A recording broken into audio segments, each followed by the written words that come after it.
Welcome guys to our new weekly Amazon news podcast where we talk about the latest news in Amazon, what's going on within the business, what's going on within the Amazon space, what are we doing as a collective and how we are moving forward.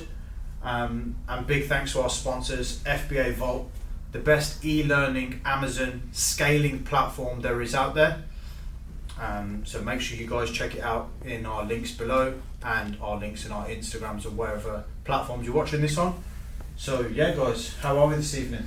Great. Well, I feel great. How are you guys feeling? Yeah, just the same, man. Just churning as usual, same shit, different day. Yeah. How was Jan?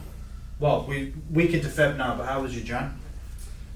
Jan, I think I finished 20% off December sales, but considering I was away for the first 2 weeks and obviously Christmas, so give or take, I had 3-4 weeks off, so can't complain really. Give me figures. I know. I want to see figures. Yeah, 20% off of December. December. Yeah. December we hit just shy of £90,000 in sale. Yeah. And in January we hit 72k, I think. Okay, wicked. And he's keeping that quiet. Wicked. But you know what, That's James? numbers. For the people, explain what is your setup, and we'll explain what our setup is. Yeah. So my current setup at the moment is completely outsourced. So I use a prep center, shout out Source to Store. Those guys take care of all of my prep. And I have a team of 2 VAs who are sourcing my OA deals for me. And I have 1 VA who's my purchasing manager. So I use those guys for a good 78% of my leads. And then obviously when I get time myself, if I'm not busy doing other things, I'm sourcing myself. What about you guys? That's wicked, bro. That's wicked. So we have basically a team of 2. So we have Hannah, our admin VA, that a lot of you know that we chat about. That's kind of the backbone of our business. We didn't realise we needed an admin VA before, and I've even spoken to you about the amount of work she does is crazy. Definitely need an admin VA. And we have our sourcing VA, Ian, both from the Philippines, and they are really good, to be honest. They do a solid job, work very hard, and can't complain really. Yeah. You know what I mean? They work honestly amazing, and we do reward them as well by giving them extra bonuses. And I think that's what actually motivates them to work harder every month. Like we give Ian set targets, and if he meets them targets, then we're more than happy to give him an extra 100 quid for the month. Yeah. Same goes for Hannah as well. If she can. Bought him a computer screen. Yeah. I remember he must have he rang you, didn't he, saying that he needs his wage up front because his monitor wasn't working. He sent me a video and his monitor had a fat crack in it, and he was literally sourcing of a quarter of his screen, and I was like, mate, come on. Yeah. And he was like, how much do you need for a monitor? Me thinking like, our monitors are how much, like £500,000. He was like, £25, and I was like, mate, just take it. Yeah. Just take it. That is your tool. But he was happy. Yeah. And that month I think he smashed it. Most amount of leads ever sourced. Yeah, So no, it definitely was similar to incentive. what you guys just said about giving your staff incentives to work harder. As of 2024, I implemented my purchasing manager I really wanted to crack down on using top cashback and those kind of benefits like that. So I basically said to her, look, if you can get on it hot with the cashback, you can take 25% of whatever we get. Bang it. Let's talk figures though, because like to me, I know that's a lot of money. So what do you mean by you can get 25% of the top? Yeah, cashback? so obviously those guys who do OA, Top Cashback is a third-party software which you add as a Chrome extension. I think you can actually use it in store now as well. But websites like Argos, Currys, they'll basically offer you like between 6 and 10% on your online orders. So I don't know the figure exactly in my Top Cashback account, but just this year so far, I think I've had just under £1,000 paid out in Top Cashback. And funny we mentioned that I actually seen a guy on Instagram last week or the week before, big seller. He posted his Top Cashback figures, and he had nearly £50,000 sitting in his Top Cashback account. Crazy. But if you think about it, like James, how much did you spend in December? Like 40k, maybe? Now you're talking 30-40k.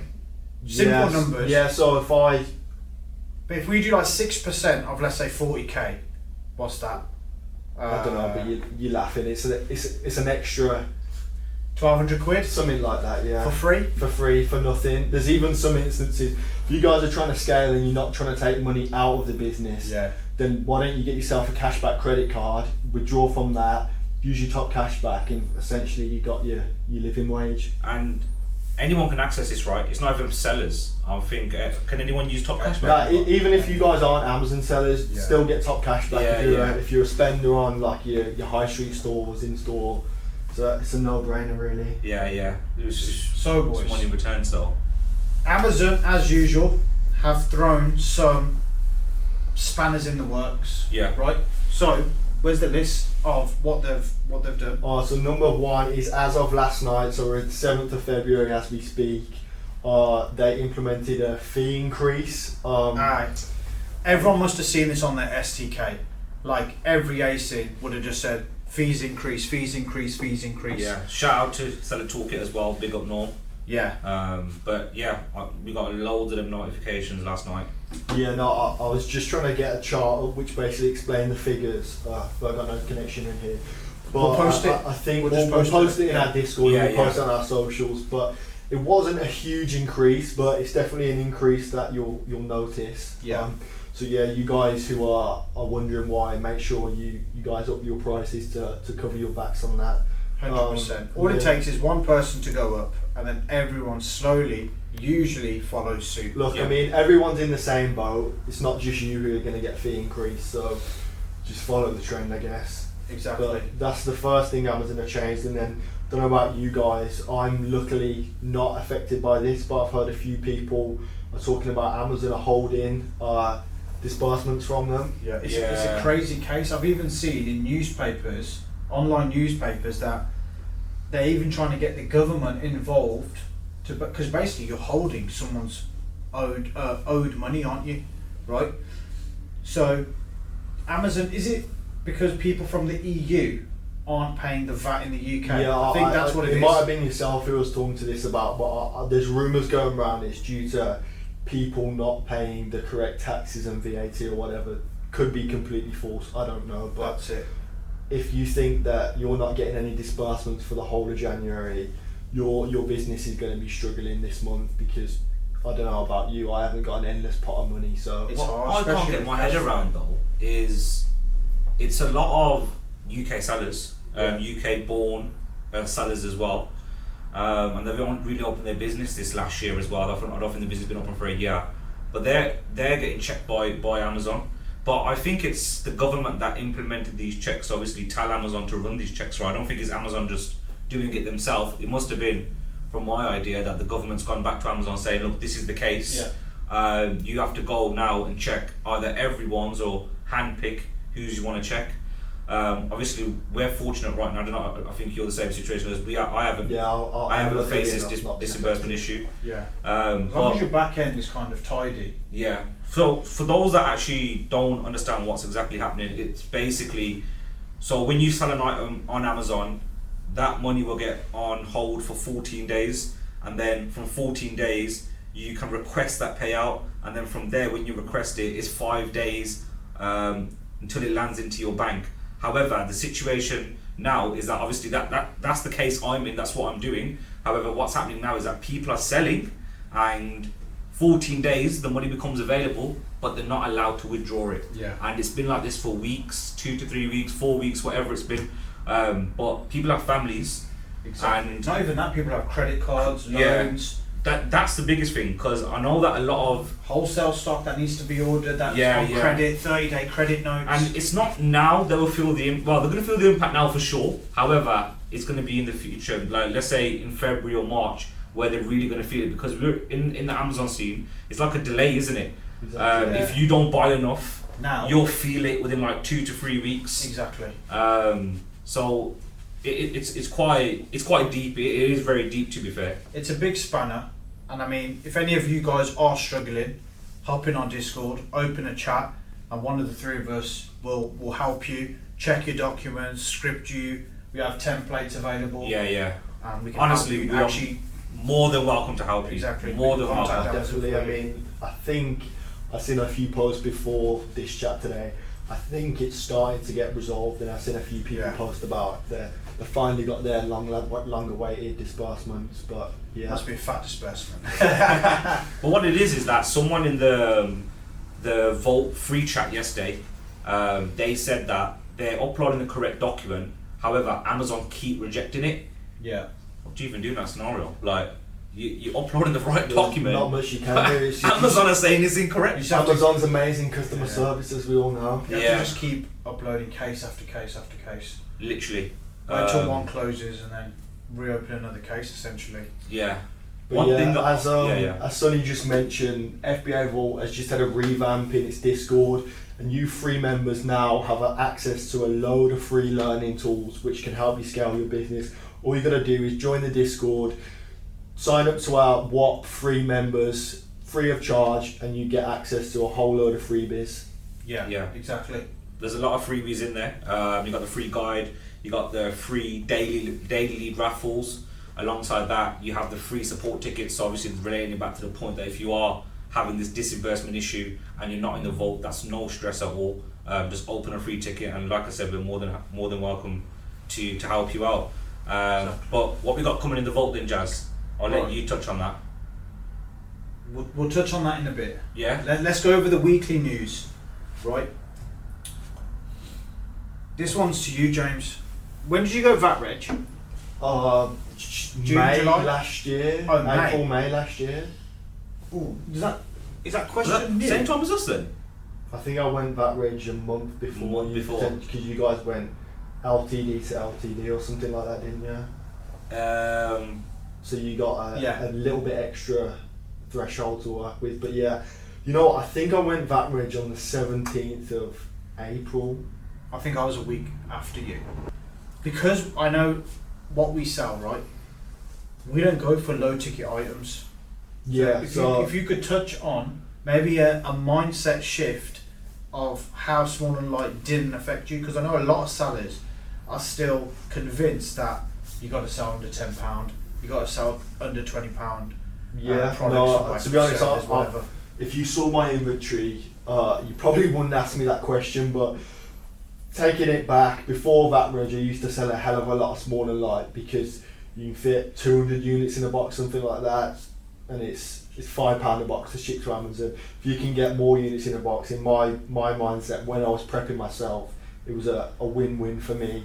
But since going VAT Reg, to be honest, I don't think I sell a product for less than £20 on Amazon anymore. That's just my strategy. But yeah, to be honest, since the small and light program has gone, it has not once crossed my mind to think, I missed that. So I don't know about yourselves, but it's not something I've noticed. I mean, I think the biggest question we probably all get asked, right, is I'm going VAT Reg, I'm worried, right? And I think pre-VAT Reg, everyone has the same fear, thinking Amazon's going to be impossible. But after like 2 months, you don't even think about it. Yeah. You don't even think about being VAT Reg once. It's just your mind automatically adapts to that sourcing method. Yeah, it's easy. It's not easy. You say that until the 7th of February comes around and you owe the VAT man 10 grand. It's true, but yeah, surely you save a bit of your disbursements each week. Yeah, I mean, I like to think. but yeah, I mean, fuck, I forgot what it's on about. VAT Reg. Yeah, VAT Reg. Before or leading up to getting VAT Reg, I was that idiot who didn't check his inventory, didn't change my SaaS settings, and it took me maybe 1.5 months to get back on track. So that's with me not doing any preparation. You do see a graph go from that whatsoever. to like that straight away, and then the month after that it kind of pings back up again. But yeah, best advice to you guys is leading up to VAT Reg, change your SaaS settings or your Buy.Pro settings to show you're VAT registered, and also begin to clear your inventory out before you go VAT Reg. It's best clearing it out at a small margin or break even, rather than clearing it out after you go VAT Reg, which now you're selling it at a loss. Yeah, you're going to take a bigger L basically. Those are just for the products that are not profitable after being VAT Reg, though, right? Not your all inventory. Basically, what you need to do, change your SaaS settings and just go through your inventory and check, is this going to be profitable after VAT Reg? I'll be honest, I probably had 60 SKUs leading up to VAT Reg, and I think I was left with maybe 1 or 2 which I could still sell. It happens, Yeah, but for the better, for the best. Yeah, at the moment, I literally have, I've got 150 SKUs, give or take at the moment, with maybe 1 or 2 of them being replenishable. So kind of what is it for you guys? Are you guys selling a lot of replens, or are you kind of just jumping on whatever listing is profitable at the time? I think our business is mostly run off replens, and these replens, they sell very quick as well. But we are always open to more products. An example being, I think Jazz must have sourced a product from Boots the other day, and like I said, we're still open, so we'd go to Boots, collect the order as normal. That doesn't mean that we just focus on the replens, because if anything, if that can make me money, I'll buy literally anything that makes money, and as long as it meets the criteria. But yeah, it's mainly just built off replens, and I think that's the way forward when you become VAT reg. That's the best way to sustain your business when you become VAT reg as well.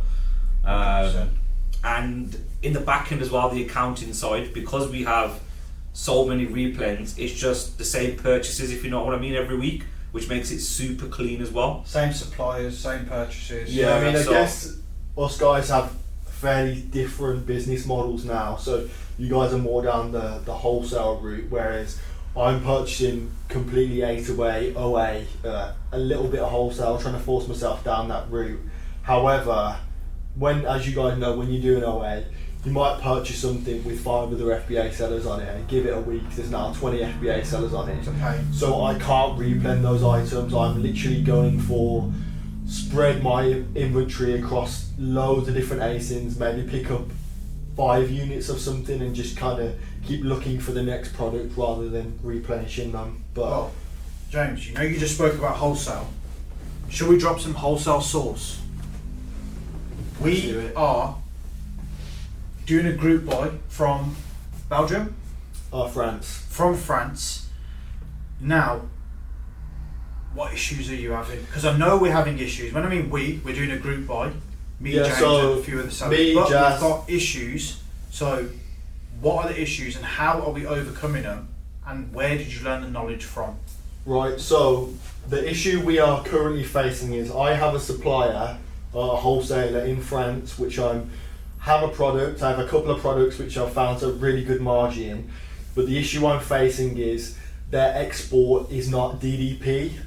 Those of you who don't know what DDP means, it basically means the wholesaler will ship it to the UK for you, get it through customs, get it off the wagon at your end and put it into your unit or whatever. However, they're not offering that. They're offering an ex-works deal, which basically means they're more than happy to sell me the order of the units. However, I need to arrange my own freight forwarder to get it from them, bring it to the UK, and need a customs broker to get it across customs and then bring it to us, in which we then have to unload it off the wagon itself. But yeah, at the minute I'm just shopping around to get the best deal on the freight forwarder.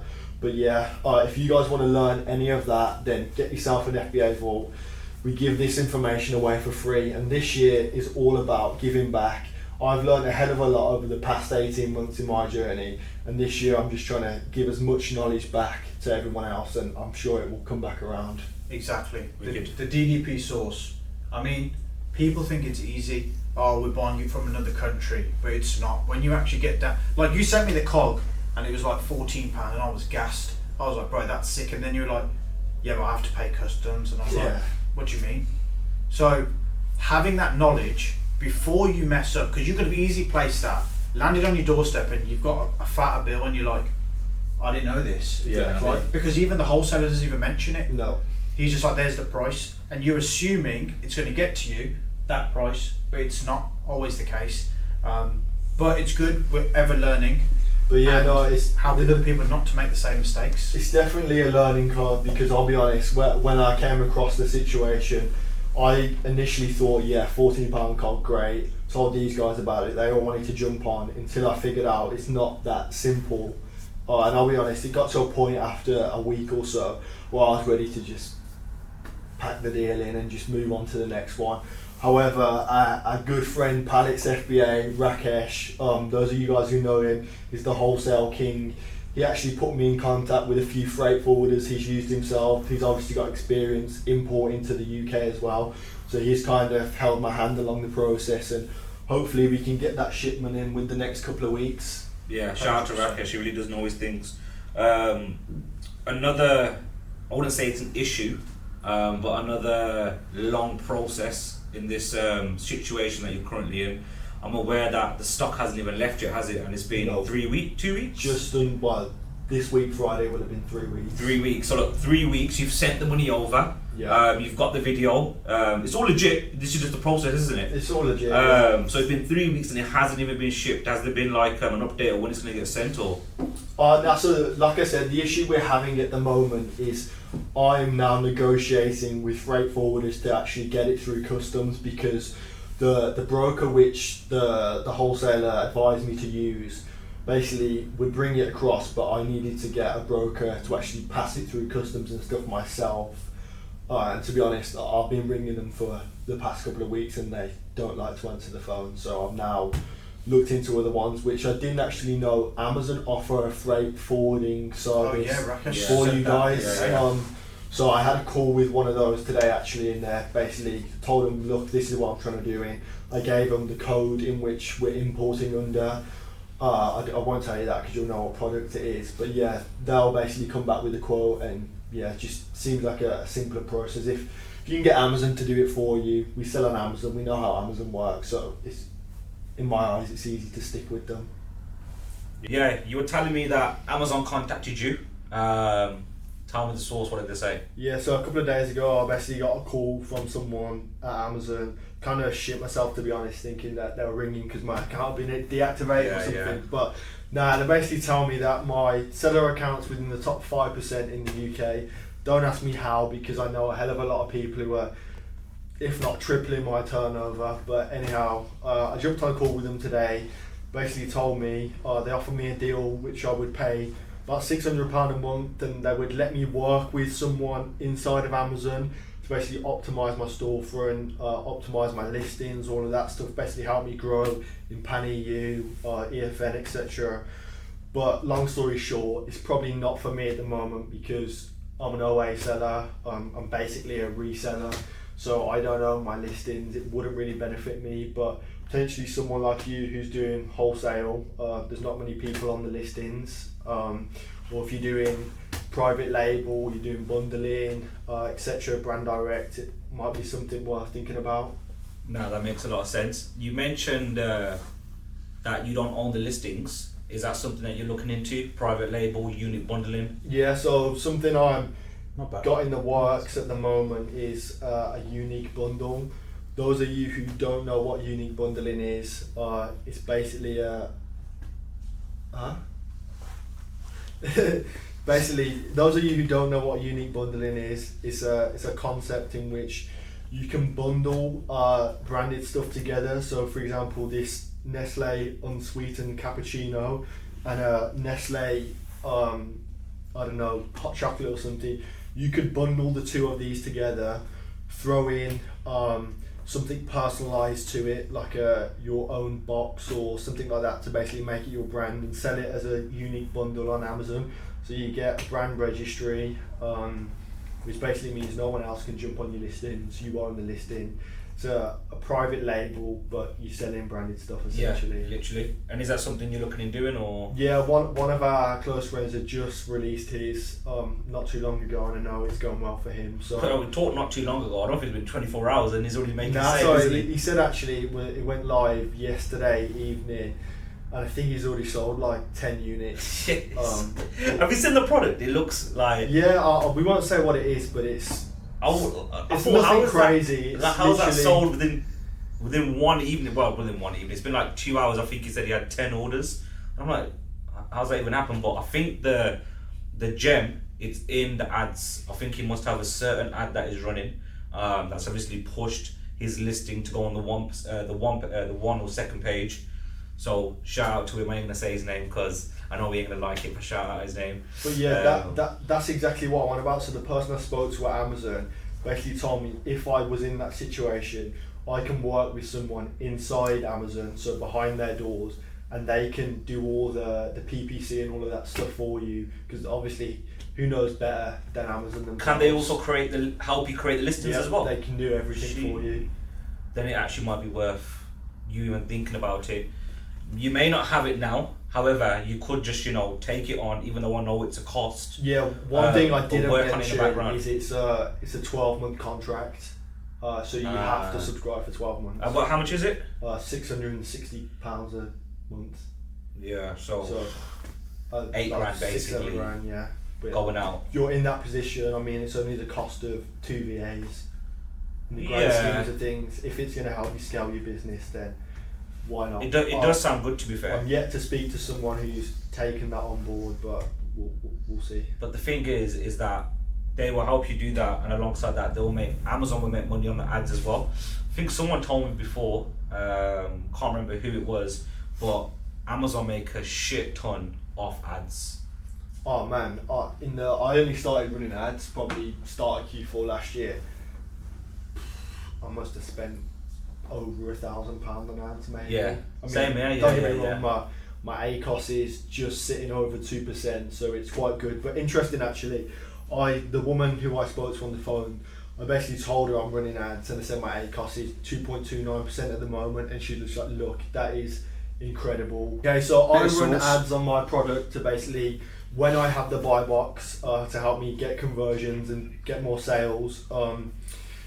So ACOS stands for Advertising Cost of Sale, and it's basically the cost. Basically, it's how much it costs for you to run those ads. So if your product is selling at a 15% margin, you basically take that percentage off your margin, and that leaves you with your net margin basically. So yeah, but what I was getting back to was, she said for a private label listing or brand direct, or basically when you're the only person on it, you're trying to lower the BSR.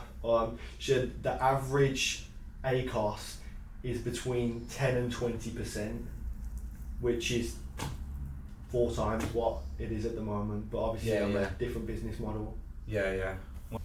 Last year, I think I saw you posted you smashed £500,000 in sales over the course of 12 months.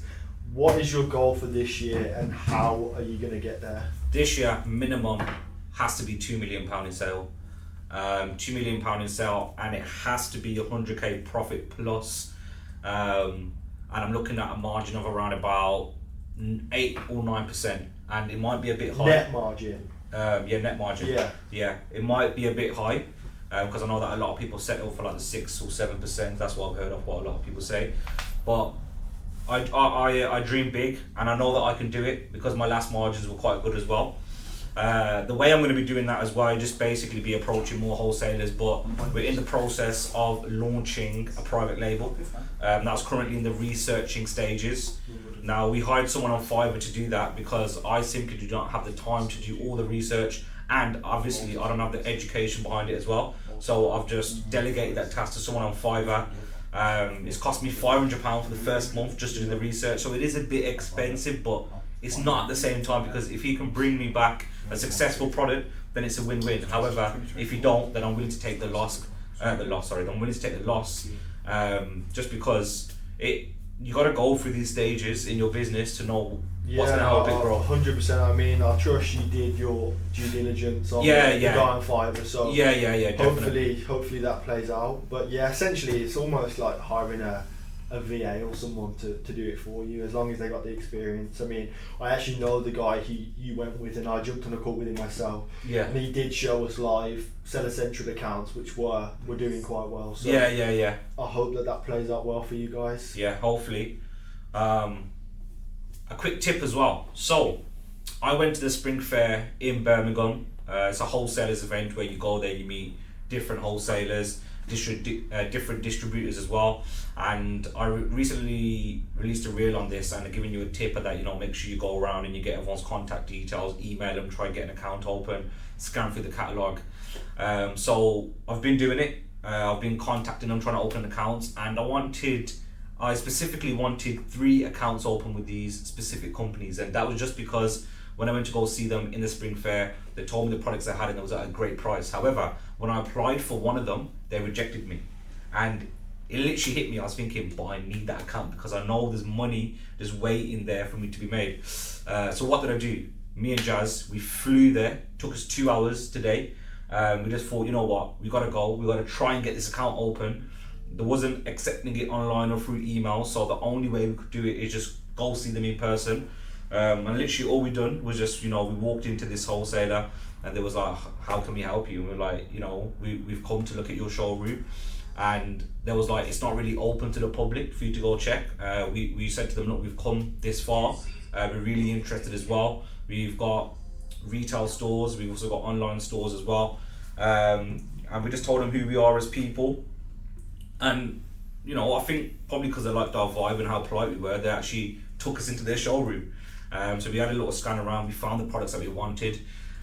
Spoke to the lady there as well. We spent a good half an hour there just chatting to the people, and at the end of it there was like, drop us your details. They've emailed us and they've said, we want to give you an account. We're more than happy to give you the account.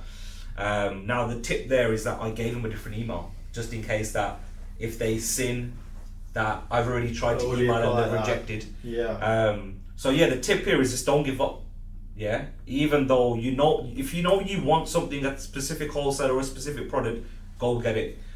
Don't put no limitations towards it. They might have said no, but why have they said no, and how do you work around that no? Make it a yes, and that's one of the best ways to do it. I mean, as annoying as it is, being a pest is actually a good trait to have in it. Because if you pester someone enough, eventually 9 times out of 10 they're going to give you what you're pestering for.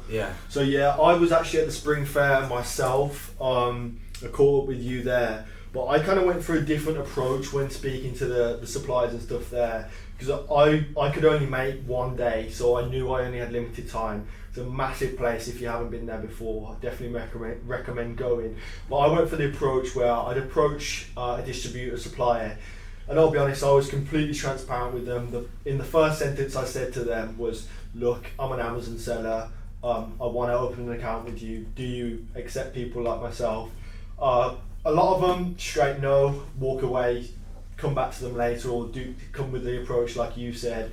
But the reason for me doing that was because one of my friends who was also there, he was basically going up to them and trying to fool them, saying he's got his own online business, he's got an actual brick and mortar store, and then at the end of the conversation he drops, oh, I also sell on Amazon. So he stood there for 25 minutes speaking to them, pretending he's got a bricks and mortar store, then let on he sells on Amazon, and they've said no to him. So I went for the approach, let's get to the point. I'm an Amazon seller, I want to sell your products. If you don't like us, I'll move on to the next one. That way it got me around the whole event in just a few hours, really. I literally, that was the exact same approach I took as well. Obviously we have got retail stores, hence why I said we've got retail stores, but I did also say I've got online stores. And then I went to ask, where do you sell online? And I was just transparent, I sell on Amazon.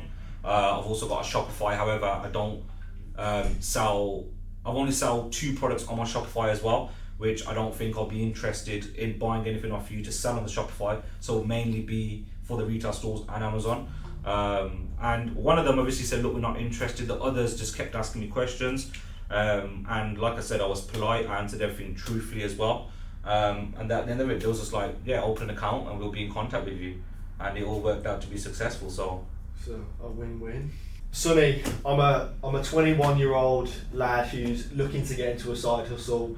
I know you do Amazon. Why? So, okay, how it came towards me is that, so I was in a normal 9 to 5, and I totally understand the people that are in the 9 to 5 to why they do it. You need the bread and butter. I understand the graft. All my life. Well, not all my life. Sorry, I'm still young.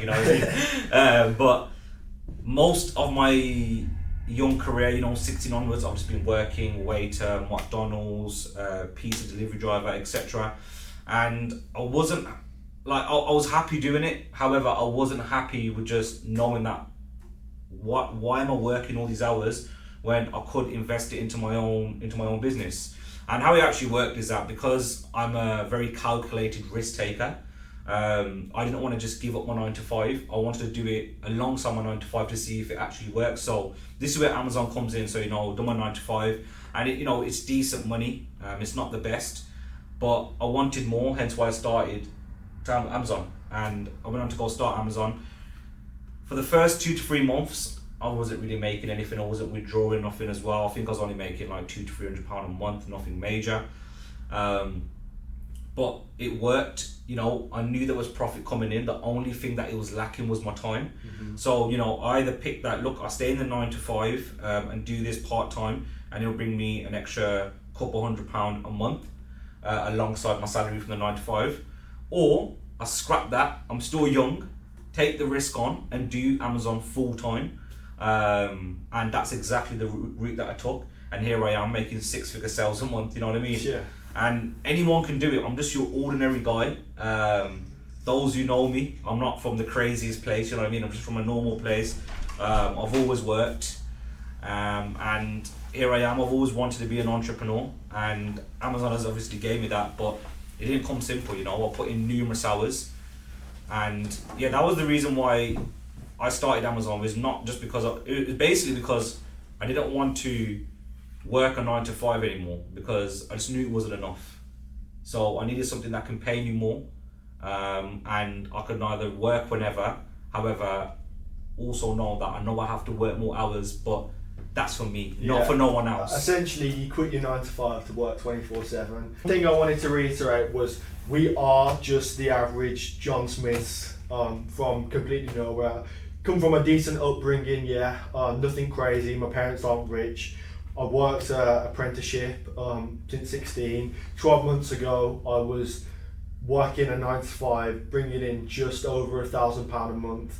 Fast forward to today, and I'm now bringing in between £10,000 and £15,000 a month. So I've 15x my salary, and that's not me being big-headed. I'm just trying to show you guys the potential of getting your head down for 6 months, doing what you need to do, and now look, I've got as much freedom as I want. The one thing I love about Amazon the most, I can be anywhere on this globe and my business can still be bringing me a big income. Yeah. You know, relating to that as well, I'm just a guy that's from Birmingham that worked your normal hours, which, you know, is totally fine. However, I know that I'm different. I know that I can work harder than anyone. I know that I'm hungry than anyone as well. So obviously I took advantage of that, and that's why obviously I went on to go full-time in Amazon and taking full advantage of my business. But you got to be a risk taker, and 100%. I feel like this is to anyone that's my age, you know. I'm 24. Take the risk now, because as you get older, you're gonna have more responsibilities, and you don't want to be, well, I'm not saying you don't want to be, but it's gonna be more of a risk for you to do it in the future than it is right now whilst you're young. And like I said, you don't have to come from something, you know. Start at the bottom, and if you believe yourself, you know you're gonna make it.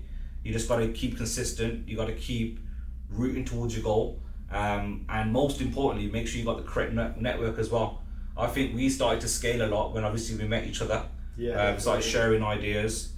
And there's no need to compare with each other. There's no need for jealousy. There's no need for hate or nothing like that. You know, be open to speaking to other people, and you'll literally just see your business grow. Yeah, one thing I want to touch on there. You just said you know you're gonna make it. I mean, for me, that just brings something to mind. I don't know about yourself, but from a very, very young age, by all means, I have not made it. I'm not saying that, but from a very young age, I remember a situation that I was in. I saw a hurricane drive past me when I think I was a trip in London with my parents, and the first thing I thought in my head was not, wow, that's a nice car. It was, how is he driving that car?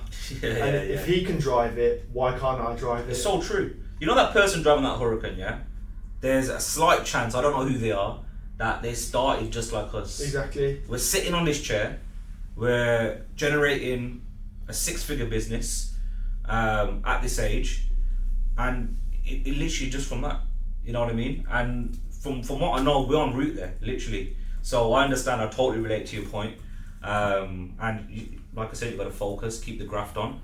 Now, I used to work a job, and obviously I sacked that off. I think it was 5 months ago now. Obviously took the risk on, started doing my business full time, and yeah, I sacked my job off around about 5 months ago, and it was the best decision that obviously I've took, as you know, as the business is growing. But you know, you might see this money now, but it's not about, all right then, you make all this money. It's actually what you're gonna do with it then. All right then, you made 20 grand profit this month, right? You're gonna go splash it. You're gonna go buy yourself a bag. You're gonna go buy yourself a watch. Don't do any of that until you know you can actually afford to do so. Get that money, take it out, and invest it into other stuff. And then when you start printing money from there, then you can actually go think about, you know what, I can actually treat myself now. Get myself a watch, get myself a bag, get myself a nice car, etc. But you want to just keep generating as many incomes as possible. And not every income's gonna work, because you may earn off it for 1 month, and then the month after it crashes. You don't know how it's going to work but out. if you don't try, you never know. One thing I want to mention is, you guys who do sell on Amazon, please take money out of the business when it's at the right stage. Reward yourself with things. Amazon is one of them things. Yes, you make 10 grand profit in a month, and you may need to reinvest it again to get more stock and stuff. But it gets to a point where you have to start taking money out to reward yourself, because ultimately, what are you doing it for? If you quit your job to have a better lifestyle, etc., and you're finding yourselves living off cash back and stuff purely because you're reinvesting, yes, it's good at scaling your business, but at some point you need to pay back yourself, because you're not paying Amazon. You want Amazon to pay you.